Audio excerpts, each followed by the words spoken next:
Import čitateľa. Vaši čitatelia potrebujú len jedno čitateľské konto pre všetky tituly vášho vydavateľa.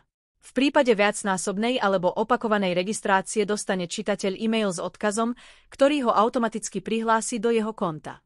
Pri registrácii sa zobrazia všetky aktívne značky vydavateľa. Importujte všetkých svojich čitateľov, či už predplatiteľov s automatickým predožovaním alebo bez neho, zrušených predplatiteľov alebo odberateľov newslettera, či už s mandátom SEPA alebo bez neho, či už s e-mailovou alebo poštovou adresou. Postaráme sa o všetku komunikáciu, fakturáciu, inkaso a prípadné upomienky e-mailom alebo poštou. Ako na to? Prejdite do položky menu, predplatitelia a importujte. 2.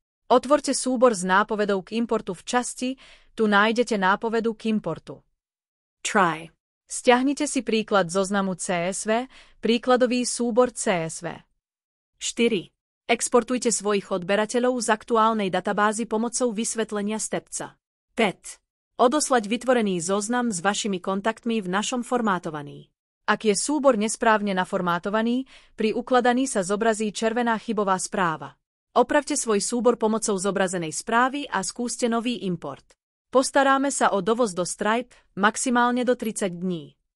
Všetci čitatelia, ktorí boli importovaní, dostanú uvítací e-mail.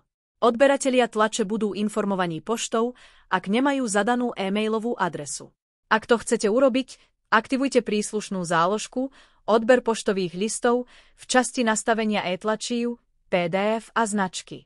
Všetci čitatelia dostanú pred vypešaním platnosti predplatného e-mail s pripomienkou alebo v prípade SEPA fakturácie potvrdzujúci e-mail. Pozrite šablóny listov a e-mailov.